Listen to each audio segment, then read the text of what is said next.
জয় স্বামী বিবেকানন্দ, জয় ত্রিভুবনেশ্বর, জয় জয় ত্রিভুবনেশ্বর। তব জয় গান গাহিব মোরা, তব জয় গান গাহিব, তুমি এ ধরার জ্ঞান ভাস্কর। জয় জয় শিব জয় জ্যোতিবর, ওম হর শিব হর জ্যোতিবর। জয় জয় জয় শিব জয় জ্যোতিবর।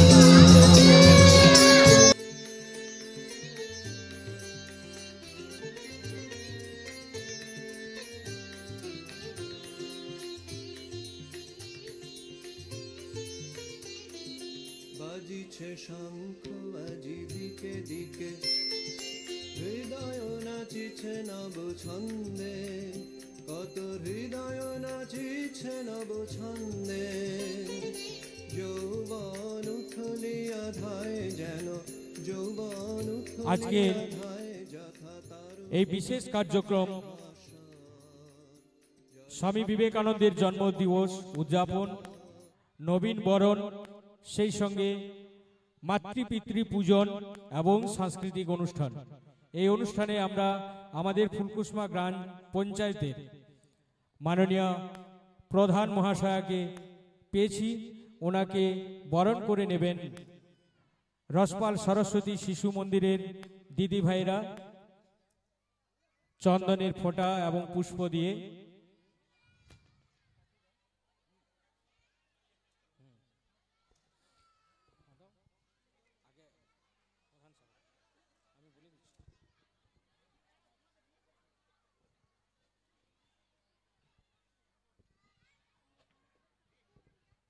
পরিচালন সমিতির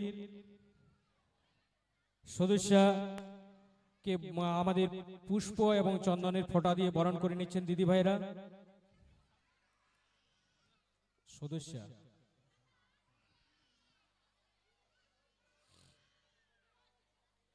পরিচালন সমিতির সদস্যদের চন্দনের ফোঁটা এবং পুষ্প দিয়ে বরণ করে নিচ্ছেন দিদি ভাইরা। মাননীয় কমলকান্ত দেশালী মহাশয়কে, মাননীয় দিলীপ মণ্ডল মহাশয়কে বরণ করে নিচ্ছেন দিদি ভাইরা চন্দনের ফোঁটা এবং পুষ্প দিয়ে। মাননীয় সুকুমার সরেন মহাশয়কে বরণ করে নিচ্ছেন রসপাল সরস্বতী শিশু মন্দিরের দিদি ভাইরা। মাননীয় হপন সরেন রসপাল পরিচালন সমিতির কোষাধ্যক্ষ রয়েছেন বর্তমান, ওনাকে বরণ করে নিচ্ছেন দিদি ভাইরা। মাননীয় প্রধান হেমব্রম ফুলকুসমা গ্রাম পঞ্চায়েত সদস্য, ওনাকে বরণ করে নিচ্ছেন আমাদের দিদি ভাইরা। মাননীয় কৃষ্ণ সর্দার ফুলকুসমা গ্রাম পঞ্চায়েত সদস্য, ওনাকে বরণ করে নিচ্ছেন আমাদের দিদি ভাইরা।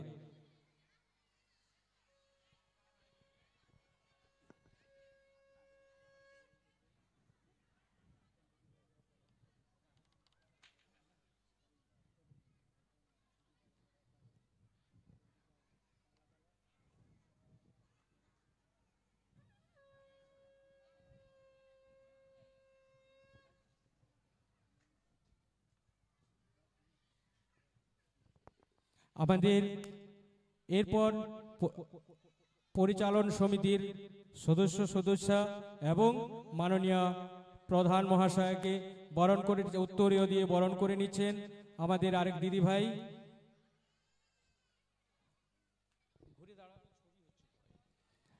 আমাদের পরিচালন আমাদের ফুলকুসমা গ্রাম পঞ্চায়েত সদস্যকে বরণ করে নিচ্ছেন আরেক দিদি ভাই উত্তরীয় দিয়ে। এরপর পরিচালন সমিতির সদস্যদের বরণ করে নিচ্ছেন আমাদের প্রাক্তন কোষাধ্যক্ষ মাননীয় কার্তিক সর্দার মহাশয়। কমল দেশালী মহাশয়কে বরণ করে নিচ্ছেন প্রাক্তন কোষাধ্যক্ষ কার্তিক সর্দার মহাশয়। পরিচালন সমিতির আরেক সদস্য মাননীয় দিলীপ মণ্ডল মহাশয়কে বরণ করে নিচ্ছেন রসপাল সরস্বতী শিশু মন্দিরের প্রধান আচার্য কাঞ্চন রজক মহাশয়, উত্তরীয় দিয়ে বরণ করে নিচ্ছেন। উত্তরীয় দিয়ে বরণ করে নিচ্ছেন ফুলকুসমা গ্রাম পঞ্চায়েতের পঞ্চায়েত সদস্য মাননীয় কৃষ্ণ সর্দার মহাশয়কে। পরিচালন সমিতির সম্পাদক মাননীয় সত্যবান বারিক মহাশয়, ফুলকুসমা গ্রাম পঞ্চায়েত সদস্য মাননীয় প্রধান হেমব্রম মহাশয়কে বরণ করে নিচ্ছেন রসপাল সরস্বতী শিশু মন্দিরের আচার্যদেব গৌরাঙ্গ মর্দন্না মহাশয়।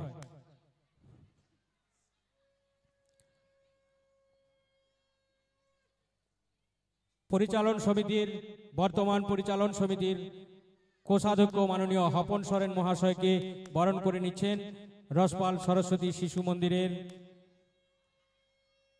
প্রাক্তন কোষাধ্যক্ষ মাননীয় কার্তিক সর্দার মহাশয়।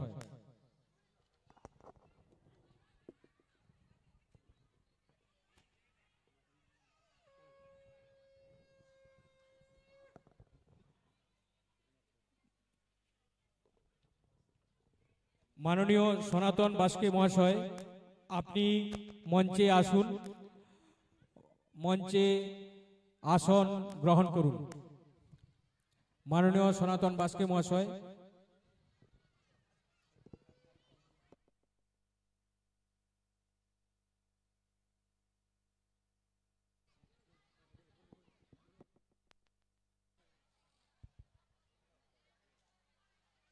মাননীয়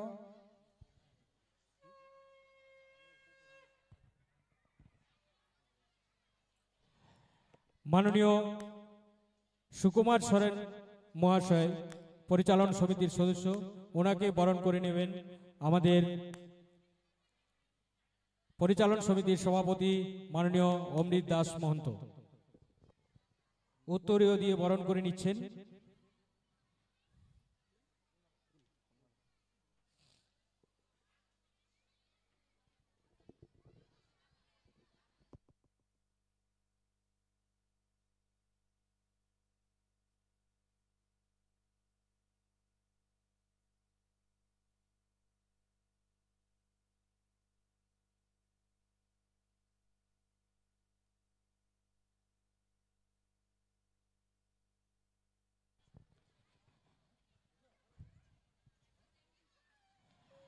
আমরা ফুলকুসমা গ্রাম পঞ্চায়েতের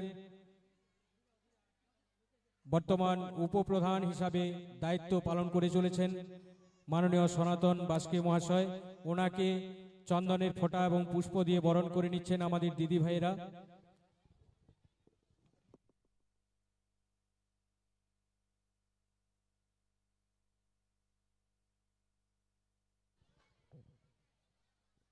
পরিচালন সমিতির আরেক সদস্য মাননীয় স্বপন দেশালী মহাশয়কে বরণ করে নিচ্ছেন পুষ্প এবং চন্দনের ফোঁটা দিয়ে দিদি ভাইয়েরা।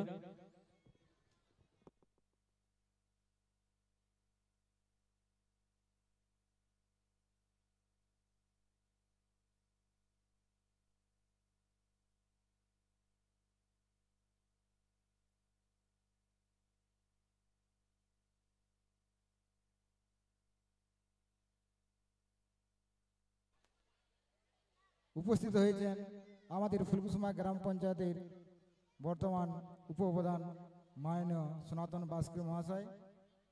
উনাকে উত্তরে দিয়ে বরণ করেছেন আমাদের আচার্যদেব সমরেশ রায়।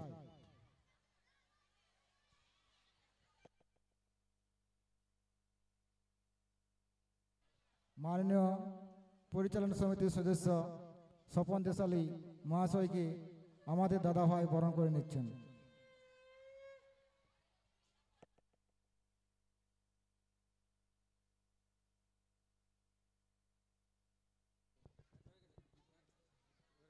আমরা এরপরে পরের কার্যক্রমে যাব।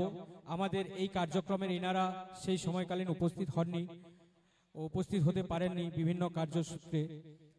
ওনারা দেরিতে উপস্থিত হয়েছিলেন, সেই জন্য আমরা এই কার্যক্রমটি মাঝে সেরে নিলাম। আপনাদের আমাদের মঞ্চে উপবিষ্ট সকলকে অসংখ্য ধন্যবাদ আপনাদের মূল্যবান সময় দেওয়ার জন্য। আপনাদের অনুরোধ করব আমাদের যে অতিথি আসন রয়েছে সেখানে গিয়ে আপনারা আসন গ্রহণ করুন।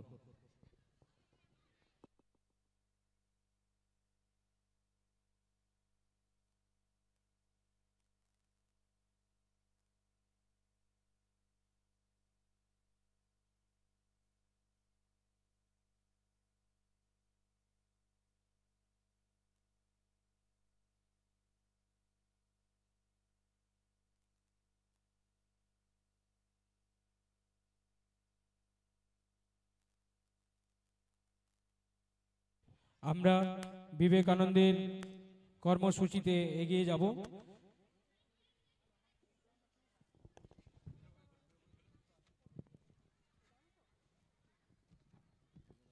আমাদের আজকের দিনে আমরা আরেক অভিভাবককে পেয়েছি, যিনাকে আমি আমার ছোটবেলা থেকে, আমাদের দাদা ভাই দিদি ভাইরা ছোটবেলা থেকে দেখে আসছেন, যিনি বিবেকানন্দকে নিয়ে এই যুব সন্ন্যাসী স্বামী বিবেকানন্দকে নিয়েই চর্চা করে চলেছেন।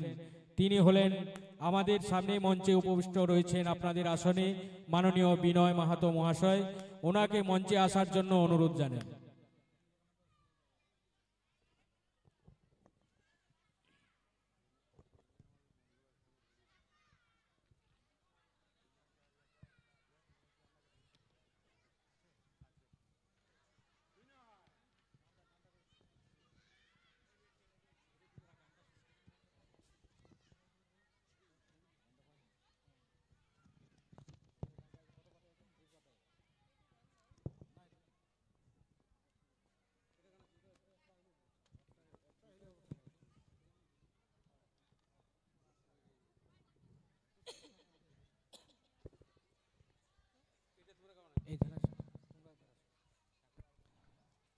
আমরা আমাদের বিবেকানন্দের জন্ম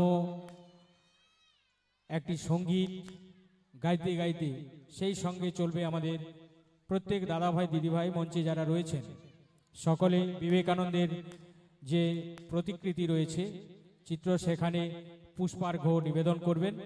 এইভাবে আমাদের বিবেক জয়ন্তী পালন হবে। আপনারা মায়েরা বা পিতৃমণ্ডলী যদি বলতে পারেন বলবেন, না হলে দেখুন ভাইয়েরা, শিশু মন্দিরের ভাই তোমরা খুব ছটপট করছো, এটা তোমাদের সাথে কথা ছিল না। এর আগের দিন তোমাদের সাথে কথা কি ছিল যে মা বাবার সামনে ভালোভাবে বসে থাকবো। আজকে আমরা দেখতে পাচ্ছি যে হ্যাঁ তোমরা মা বাবার সামনে কত ভালো বসে আছো। ঠিক আছে, এইভাবে যেমন চলে মা বাবার সামনে ভালোভাবে বসে থাকতে হবে, মা বাবার কথা শুনতে হবে। এই জন্যই তো আজকের এত বড় আয়োজন। মা বাবা নিয়ে অনেক গল্প আছে, বলবো পরে, কেউ যেও না কিন্তু।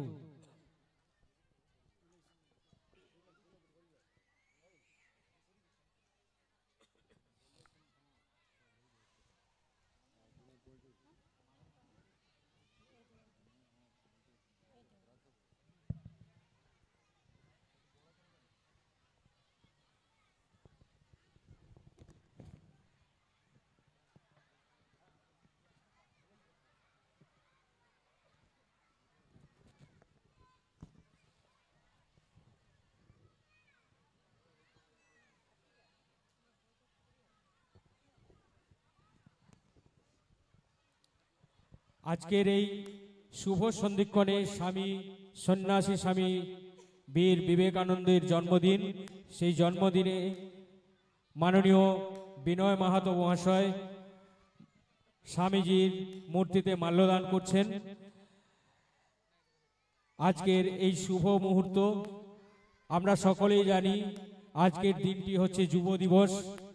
গোটা ভারতবাসী আজকের দিনে স্বামী বিবেকানন্দের জন্মদিনে স্বামী বিবেকানন্দকে শ্রদ্ধার্ঘ্য অর্পণ করছেন এবং ওনার জন্মদিবস হই হই করে পালন করে চলেছেন। আমরা এই জায়গা থেকে শিক্ষা নিতে পারি, যেমন আমরা প্রত্যেক শিশু ভাই বোনের জন্মদিন পালন করি, ঠিক সেইভাবে আজকের দিনে স্বামী বিবেকানন্দের জন্মদিন আমরা সবাই একইভাবে স্বামীজির আদর্শে আদর্শিত হওয়ার চেষ্টা করব। রসপাল সরস্বতী শিশু মন্দিরের সকল শিশু ভাই বোন এবং আমার পিতৃমণ্ডলী মাতৃমণ্ডলী আপনাদের সকলকেই অনুরোধ করব, আপনারা সকলে বিবেকানন্দের আদর্শে আদর্শিত হন। একই সঙ্গে আমরা একটি সঙ্গীত গাইব। সঙ্গীতের মধ্য দিয়ে আমাদের দাদা ভাই দিদি ভাই যারা রয়েছেন সকলেই বিবেকানন্দের চরণে পুষ্পার্ঘ্য নিবেদন করব। জয় হে বিবেকানন্দ, জয় হে জয় হে জয় হে বিবেকানন্দ জয় হে। জয় হে বিবেকানন্দ জয় হে। আজি এই প্রাতে বিনম্র চিতে, আজি এই প্রাতে বিনম্র চিতে বরণ তোমারে করি হে। বরণ তোমারে করি হে। জয় হে বিবেকানন্দ জয় হে। জয় হে বিবেকানন্দ জয় হে। শঙ্খ ধ্বনি উঠিয়াছে বাজি, শঙ্খ ধ্বনি উঠিয়াছে বাজি, এনেছি অর্ঘ্য কুসুমের রাজি, এনেছি অর্ঘ্য কুসুমের রাজি, তোমার পূজায় এনেছি ভক্তি, তোমার পূজায় এনেছি ভক্তি, হৃদয় পাত্র ভরি হে। হৃদয় পাত্র ভরি হে। জয় হে বিবেকানন্দ জয় হে। জয় হে বিবেকানন্দ জয় হে। লক্ষ্যবিহীন পথহারা জাতি, পথহারা জাতি ঘুরিছে বিপথে ভেদা ভেদে মাতি, ঘুরিছে বিপথে ভেদা ভেদে মাতি, তুমি ছাড়ার কোথায় সারথি, তুমি ছাড়া কোথায় সারথি, তাই তো তোমায় সরি হে। তাই তো তোমায় সরি হে। জয় হে বিবেকানন্দ জয় হে। জয় হে বিবেকানন্দ জয় হে।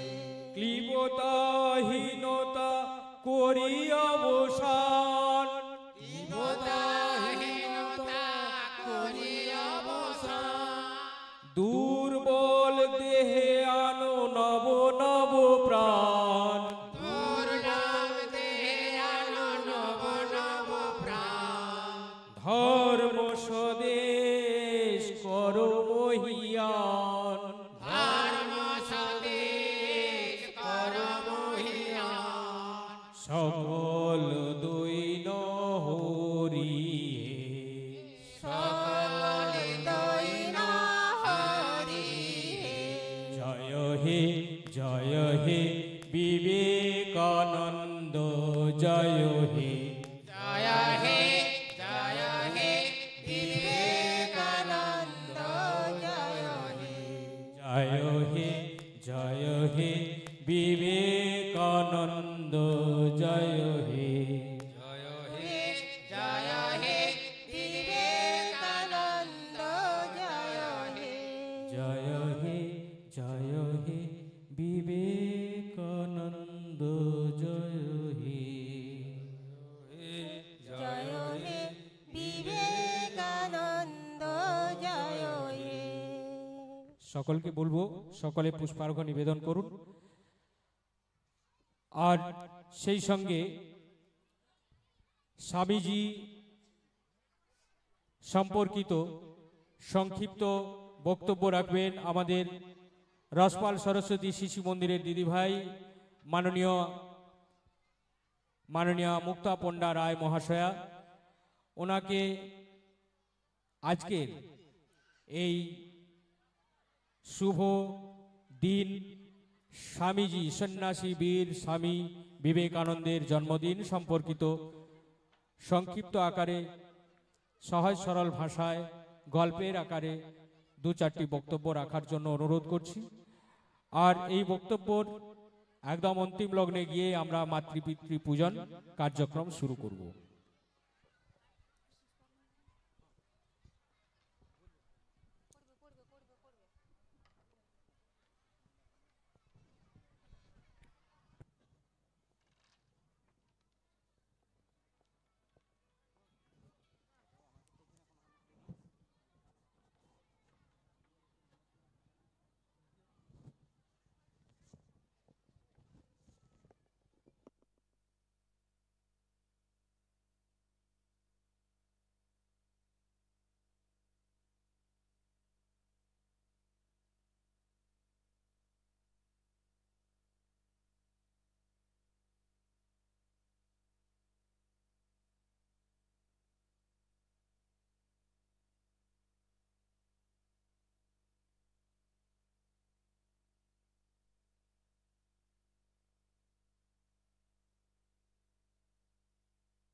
হ্যালো হ্যালো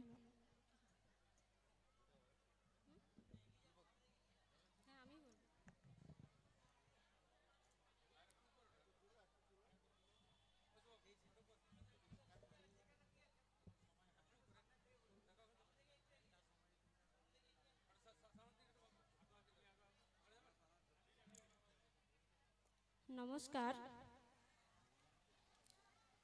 আজকের এই শুভ দিনে উপস্থিত রসপাল সরস্বতী শিশু মন্দিরে মাতৃমণ্ডলী এবং পিতৃমণ্ডলী, মঞ্চে উপবিষ্ট অতিথিবর্গ এবং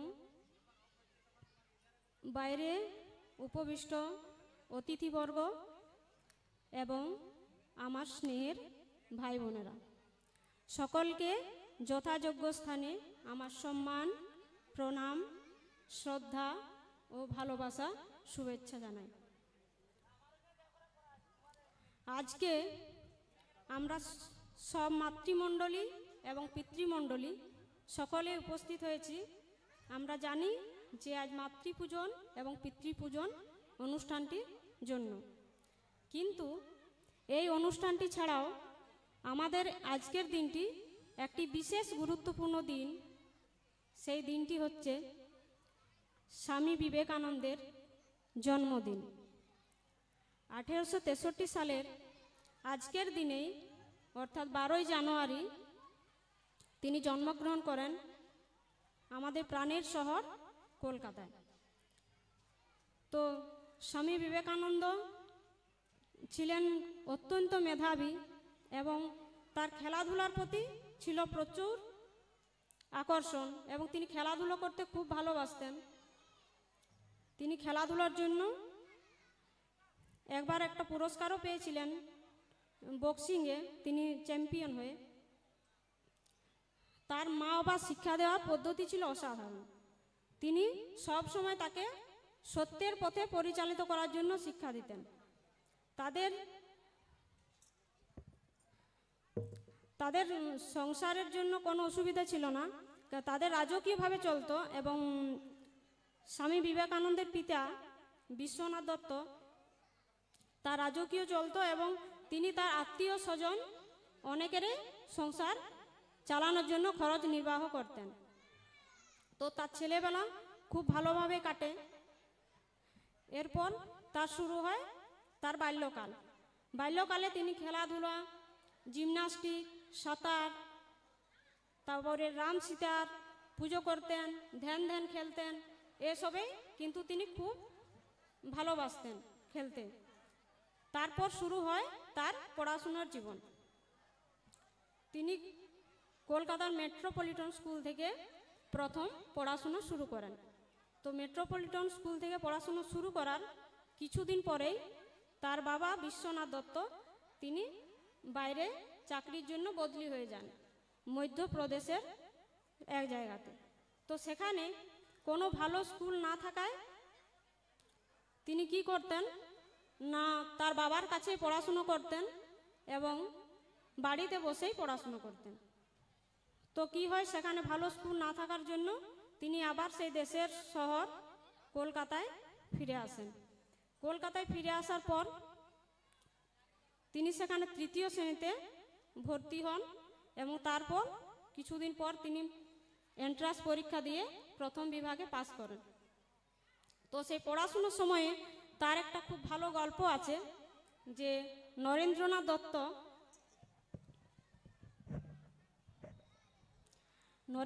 দত্ত একবার ভূগোলের ক্লাসে তিনি খুব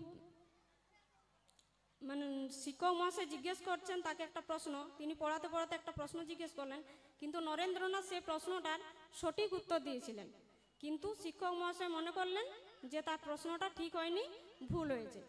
তো শিক্ষক মহাশয় কি করলেন যে তাকে প্রচণ্ড বেত্রাঘাত করা শুরু করে দিলেন। তো নরেন্দ্রনাথ বারবার প্রতিবাদ করছেন যে আমি প্রশ্ন ভুল বলিনি, আমি ঠিকই বলেছি। তো শিক্ষক মহাশয় সেটা কোনো মতেই মানতে চাননি, বলেন না তোমার প্রশ্নের উত্তর ভুল, এবং বারবার তাকে বেত্রাঘাত করা শুরু করেন। তো নরেন্দ্রনাথ কি করলেন না কাঁদতে কাঁদতে বাড়ি ফিরে এলেন। বাড়ি ফিরে এসে তার মাকে সমস্ত ঘটনা জানালেন। তো ঘটনা জানানোর পরে তিনি বললেন যে তুমি যেটা সত্য বলে মনে করবে সবসময় সেটাই করবে, কখনো সত্যের বিমুখ হয়েও না। এবং সেটা তিনি শ্রী রামকৃষ্ণের মধ্যেও এবং তার মায়ের মধ্যেও সেই জিনিসটা লক্ষ্য করেছিলেন যে সত্যের পথে কিভাবে চলতে হয়।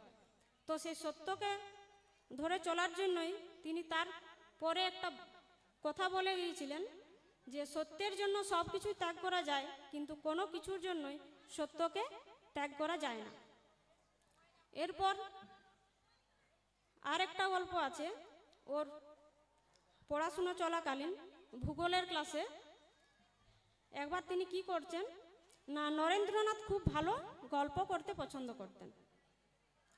তো কি করছেন, ভূগোলের শিক্ষক মহাশয় এসে ক্লাসে উপস্থিত হয়ে গেছেন, আর এদিকে নরেন্দ্রনাথ তার সমস্ত বন্ধুদের নিয়ে গল্প করেই যাচ্ছেন। শিক্ষক মহাশয় কি পড়াচ্ছেন তার দিকে কিন্তু তার কোনো ধ্যানই নেই। তো কি হয়, শিক্ষক মহাশয় দেখছেন আর খুব রাগান্বিত হচ্ছেন, দেখছেন যে আমি পড়াচ্ছি আর সব ছেলে মেয়েগুলো কথা বলছে। তো তিনি কি করলেন, নরেন্দ্রনাথকে উঠে দাঁড়াতে বললেন এবং তাকে যে পড়াটা পড়াচ্ছিলেন শিক্ষক মহাশয় সেই পড়ার থেকে কিছু প্রশ্ন জিজ্ঞেস করলেন। তো নরেন্দ্রনাথ তার সমস্ত উত্তরে দিয়ে দিয়েছেন। তারপর বাকি ছেলেদের এক এক করে জিজ্ঞেস করছেন, কিন্তু কেউই সে প্রশ্নের উত্তর দিতে পারল না, একমাত্র নরেন্দ্র ছাড়া। তো নরেন্দ্রনাথ কি করলেন, তখন শিক্ষক মহাশয় বললেন যে তোমরা সকলে উঠে দাঁড়াও, একমাত্র নরেন্দ্রনাথ ছাড়া। তো নরেন্দ্রনাথ কি করলেন না তিনিও উঠে দাঁড়ালেন সবার সাথে। তিনি বললেন না মশাই আমিই কথা বলছিলাম। তো তিনি কোনো মতে বিশ্বাস করলেন না যে এটা কি করে হতে পারে, যে কথা বলছে সেই সব প্রশ্নের উত্তরগুলো দিয়ে দিল, আর যারা কথা বলছিল না বলছে তারা একটা উত্তর দিতে পারলো না। এবং শিক্ষক মহাশয় সেখানে তার বুদ্ধিমত্তার পরিচয় পেয়েছিলেন এবং তিনিও অবাক হয়ে গিয়েছিলেন। এরপর তার যখন বিএ পাস হয়ে যায়, মানে বিএ ফাইনাল ইয়ার, সেই সময়ের একটা গল্প। নরেন্দ্রনাথ কি করতেন, মানে তিনি অপরকে সাহায্য করতে খুব ভালোবাসতেন, মানে কেউ বিপদে পড়লে তার কাছে সাথে সাথে ছুটে যেতেন।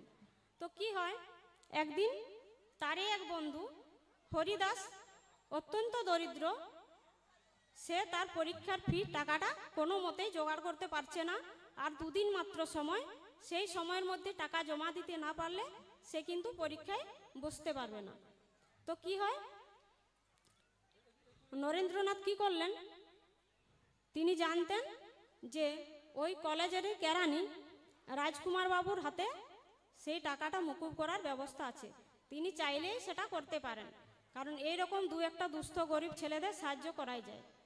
তো তিনি সেখানে উপস্থিত হলেন কলেজে, যখন বাকি ছেলেরা সবাই টাকা জমা দিচ্ছে, তো তিনি সেখানে গিয়ে উপস্থিত হলেন এবং বললেন যে রাজকুমার বাবু, আমার এই বন্ধু হরিদাস, সে তো পরীক্ষা ফি দিতে পারছে না, কোনো রকমই টাকা জোগাড় করতে পারছে না, সে পড়াশোনাতেও খুব ভালো, তো আপনি যদি এর টাকাটা মকুব করার ব্যবস্থা করেন তো খুব ভালো হয়। তো রাজকুমার বাবু তখন বাকি ছেলেদের টাকা নিচ্ছিলেন এবং খুব ব্যস্তও ছিলেন। তো তিনি রাগান্বিত হয়ে তাকে তাড়িয়ে দিলেন এবং বললেন, তোমাকে অন্যের উপর সুপারিশ করে জেঠামো করতে হবে না, তুমি নিজের চরকায় তেল দাও। তারপর নরেন্দ্রনাথ সেখান থেকে ফিরে এলেন হতাশ হয়ে। তিনি কি করবেন কিছুই খুঁজে পাচ্ছেন না। তো তার মাথায় একটা বুদ্ধি এলো। তিনি রাজকুমার বাবুর একটা দুর্বলতার কথা জানতেন। তো দুর্বলতার কথাটা কি না, রাজকুমার বাবু ওই কলেজেরই পাশে একটা গুলির আড্ডায় নেশা করতে যেতেন। তো নরেন্দ্রনাথ কি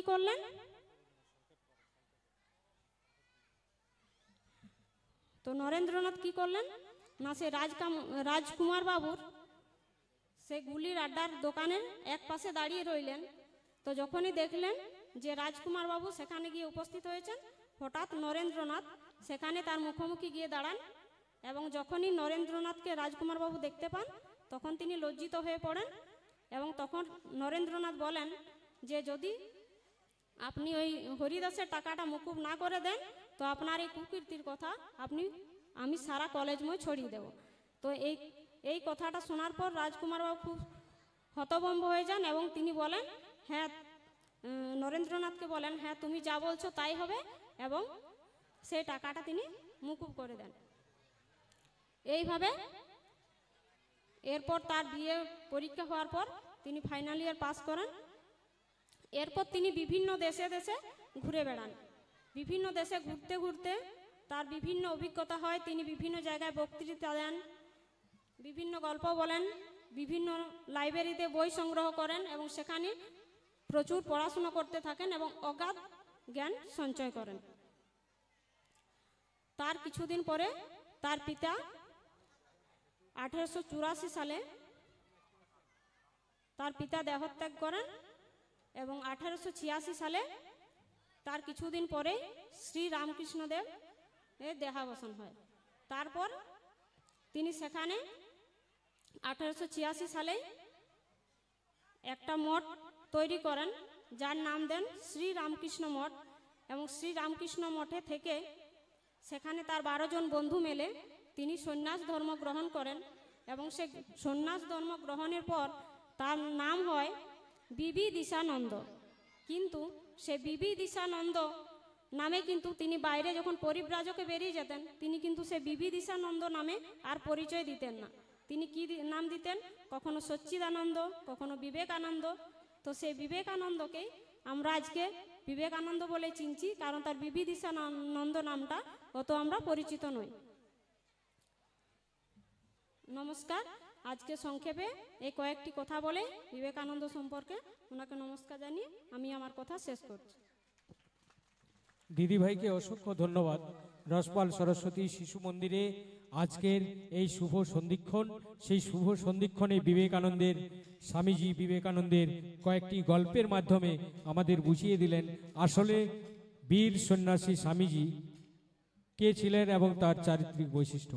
যাক, আমরা এই আমার মাতৃপিতৃ পূজন কার্যক্রমের পরে আবার বিবেকানন্দের সম্পর্কে দু চারটি কথা শুনবো। আমাদের বরিষ্ঠ ব্যক্তিরা রয়েছেন, এই স্বামীজি সম্পর্কিত অনেক রকম কথা, অনেক চর্চা ওনারা করেন, সেই বিষয় সম্পর্কে কথা আমরা শুনবো। কিন্তু তার পূর্ব মুহূর্তে আমরা অনেকক্ষণ ধরে অধৈর্য হয়ে গেছেন আমার মায়েরা এবং পিতৃমণ্ডলী, সেই সঙ্গে আমার শিশু ভাই বোনেরা। সেই জন্য আমরা এই কার্যক্রমটা শুরু করতে চলেছি। সকলে হাত তুলবেন, যে না পেয়ে থাকবেন সে হাত তুলবেন, আমরা তার কাছে মালা এবং যা যা আপনার অসুবিধা হবে সেটা নিয়ে যাব। সমস্ত মায়েরা সবাই প্রস্তুত হয়ে গেছেন তো?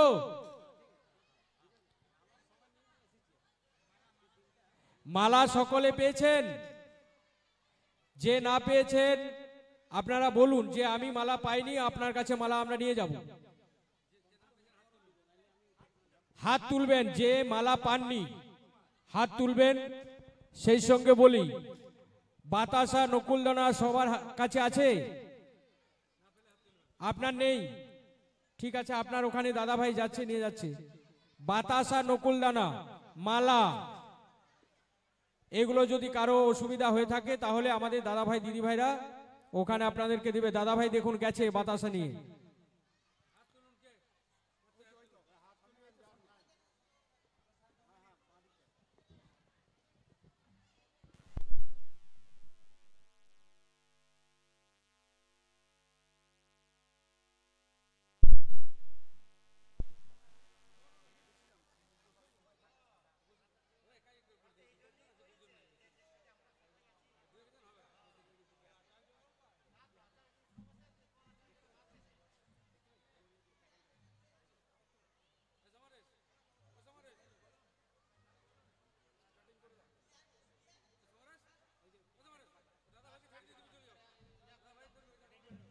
আপনারা সকলে সমস্ত রকম সামগ্রী পেয়েছেন। আজকের এই মাতৃপিতৃ যে বিষয়টি, এটি আমি সঞ্চালনার জন্য মণ্ডলগুলি শিশু মন্দিরের আচার্য প্রমুখ আমাদের উপস্থিত রয়েছেন। ওনার হাতে আমি মাইক তুলে দিয়ে, আমিও একজন অভিভাবক আপনাদের মতো, আমিও আসনে বসে আমার পুত্র সন্তানের হাতে পুষ্প গ্রহণ করব। সেই জন্য আমি আমার আরেক দাদা ভাইয়ের হাতে এই মাতৃপিতৃ পূজন কার্যক্রমটির জন্য মাইক তুলে দিয়ে মঞ্চ থেকে আমি অবতীর্ণ হচ্ছি। সকলে শঙ্খ এনেছেন? ঠিক আছে, যদি না এনেছেন ভালো কথা। যদি কোনো বাবা এসে থাকেন, মা হয়তো ভিতরে বসে আছেন, বাবা বাইরে ঘোরাঘুরি করছেন, এরকম করবেন না। ওই মায়ের পাশে বাবা এসে বসুন, ছেলের হাতে পূজা যে বিষয়টি এটি একটু উপভোগ করুন, দেখুন, ভালো লাগবে। কারো যদি মালা লাগে বলবেন। তুমি বলছো?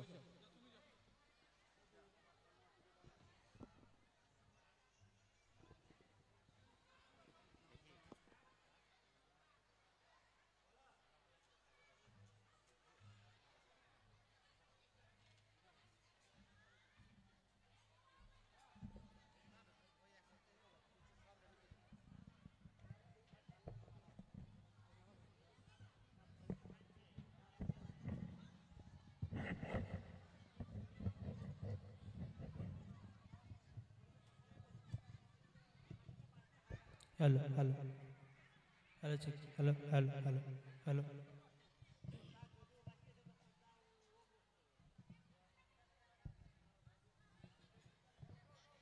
हरिओम हरिओम हरिओम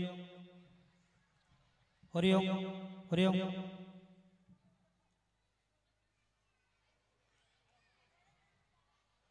प्रथमे एकटू सूचना दिए दी একটু মন দিয়ে শুনবেন।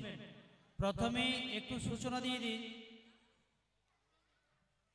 আমি বলার পর আপনারা কাজ করবেন।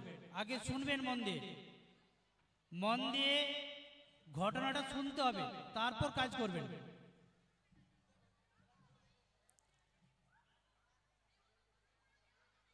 চিত্তপটস্থ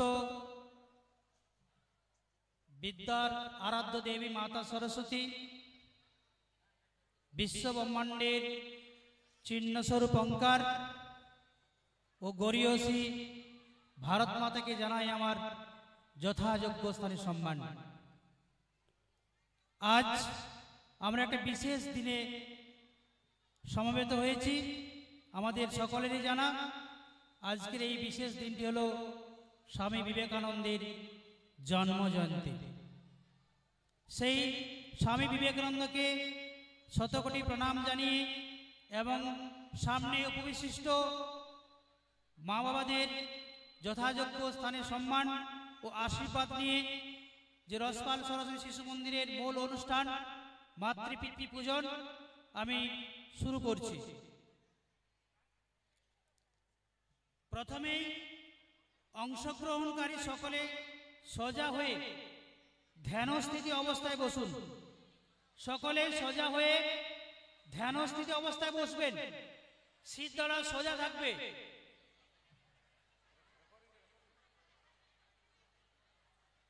নিজেরা গোলমাল করবেন না।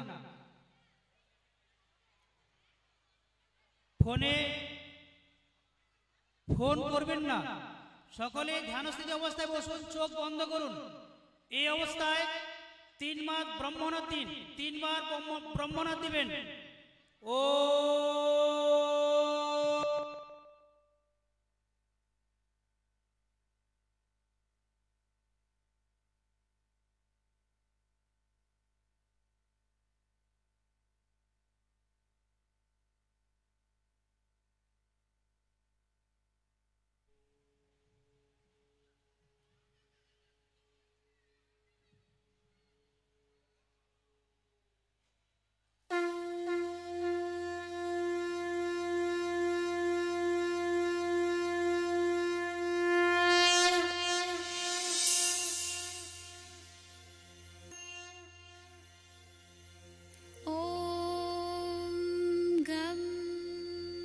गणपतये नमः।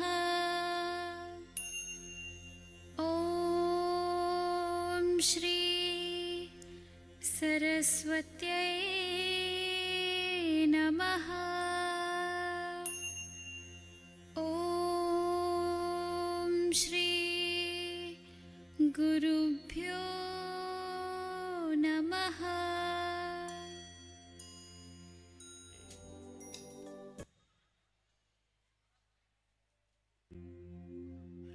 वक्रतुंड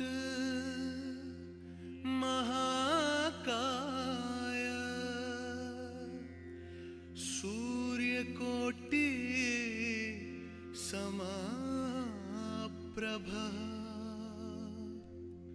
निर्विघ्नं कुरु मे देव सर्वकार्येषु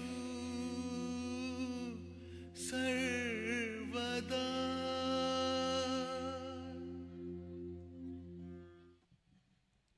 এবারে সকলে গুরু বন্দনার জন্য প্রণাম স্থিতিতে বসুন। প্রণাম স্থিতিতে বসুন। গুরু বন্দনার জন্য প্রণাম স্থিতিতে বসবেন।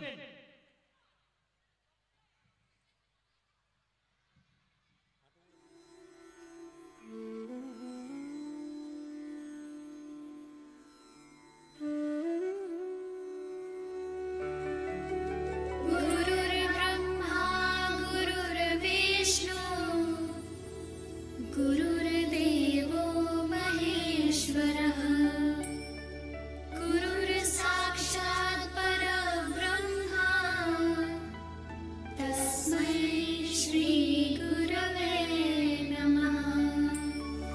त्वमेव माता च पिता त्वमेव त्वमेव बन्धुश्च सखा त्वमेव त्वमेव विद्या द्रविणं त्वमेव त्वमेव सर्वं मम देव देव त्वमेव सर्वं मम देव देव।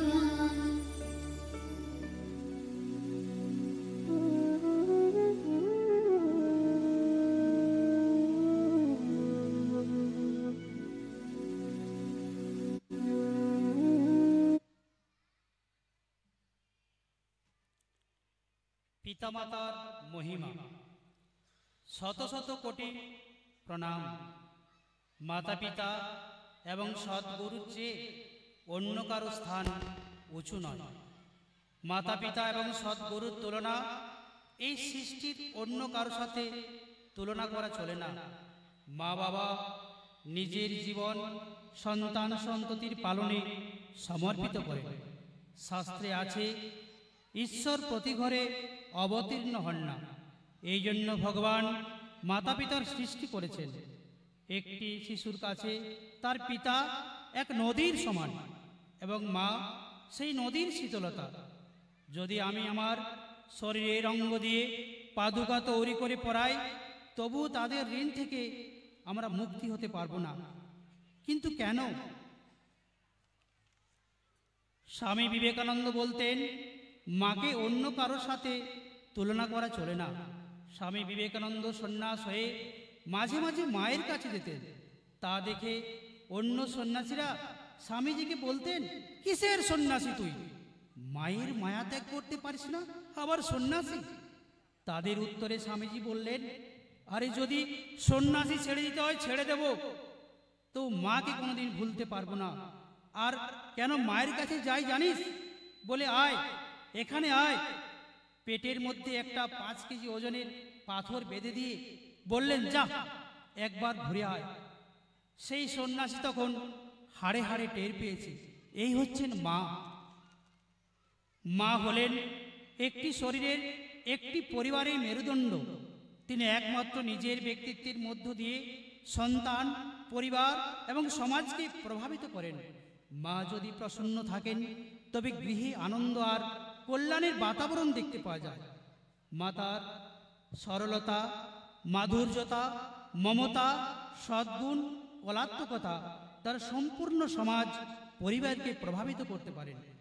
যুগ বদলে গিয়ে আজকের সন্তান সন্ততিরা নিজের দায়িত্ববোধ ভুলে গিয়েছে। মা বাবার প্রতি তাদের কর্তব্য কি? বিমুখ হয়ে পড়েছে তাদের প্রতি এবং যুক্ত হয়ে গেছে পাশ্চাত্য জগতের কুসংস্কারের দিকে। শিব পুরাণ গ্রন্থে আছে, যে সন্তান মা বাবার পূজন করে, ওনার পরিক্রমা করে, তার পৃথিবী পরিক্রমা সহজ হয়ে যায়। এসো আজকের এই পুণ্য প্রভাতে আমরাও আমাদের মা বাবাকে পূজন করে নিজেদের জীবন ধন্য করি। সকলেই উঠে দাঁড়াবেন, সকলেই উঠে দাঁড়াবেন।